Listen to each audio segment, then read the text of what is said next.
l'arribada de nous residents al país amb un alt poder adquisitiu ha afavorit l'aparició de noves galeries d'art. I és que les obres són valor refugi a l'alçada de l'or i els diamants. I per a molts es tracta d'una inversió segura. Els galeristes, marxants d'art i col·leccionistes dissenyen estratègies encaminades a inflar el preu de les peces. I de la nit al dia, una obra, especialment les que venen del món contemporani, pot valer centenars de milers d'euros.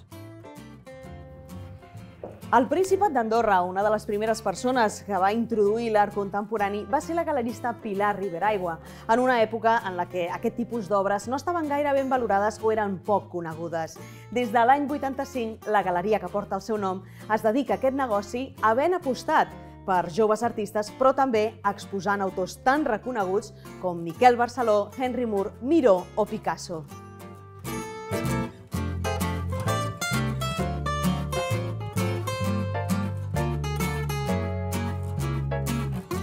Hem vist obres, potser l'exemple més clar de Picasso, que en pocs anys, no parlo d'ara, però parlo de fa de 20 a 30 anys que van passar, de valdre potser 2 o 3 milions, a valdre'n 20, i algunes a valdre'n 50 o 60. Això continua existint també amb obres actuals i les comprin no per seure en una sala o en un espai o amb una pantalla i disfrutar-les, sinó perquè les vegi tothom.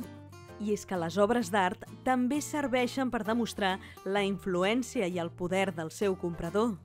Més enllà dels grans noms del món de l'art, la galeria ha de tenir l'olfacte per detectar aquells artistes que en uns anys cotitzaran a l'alça.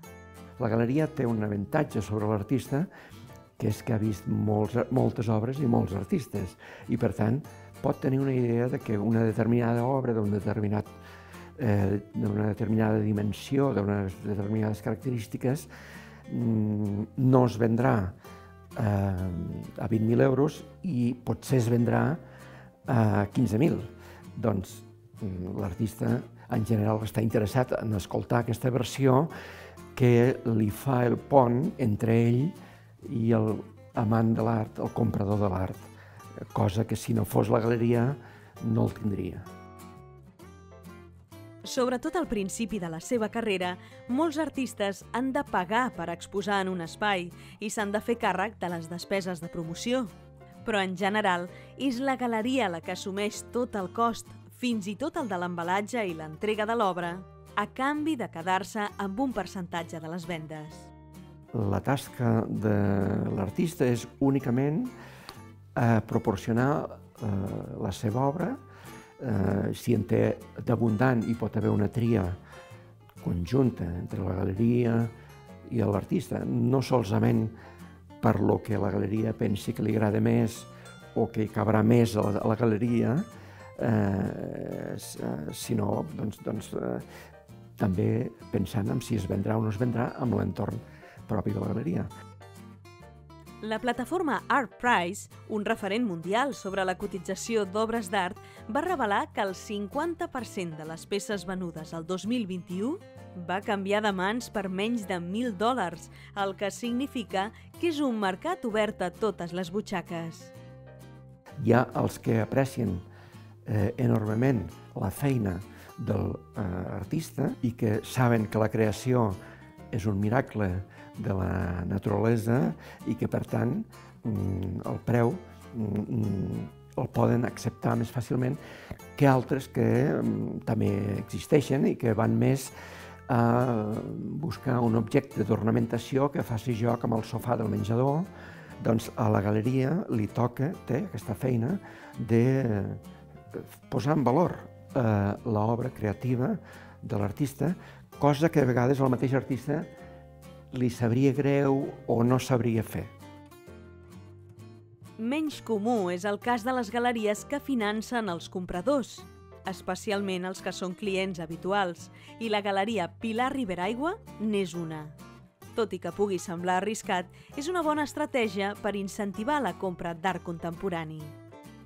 En aquesta galeria existeixen els clients preferencials que paguen una quota mensual que acumulen durant un temps fins que es decideixen a comprar una obra i si falta diners per acabar de pagar-la, doncs se'ls pot financiar una part de la compra de l'obra. La Xina, els Estats Units i la Gran Bretanya són els països que concentren el nombre més alt de col·leccionistes d'art contemporani. Un fenomen que encara queda lluny del negoci que fan les galeries, però que cada cop és més freqüent a les subhastes.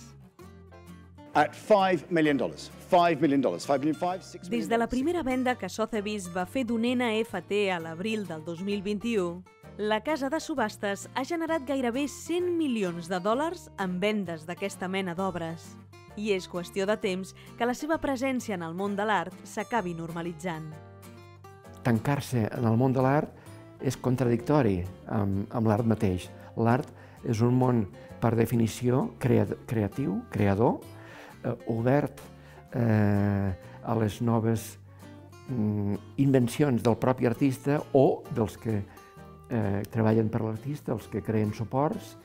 Per tant, seria contradictori limitar-se a... Ara l'últim és l'art digital, veurem si després hi ha més coses. Una de les darreres exposicions que s'han fet a la Galeria Pilar Riberaigua ha estat precisament sobre els NFTs, demostrant així que mantenen el mateix esperit pioner i trencador de l'artista que va crear l'espai.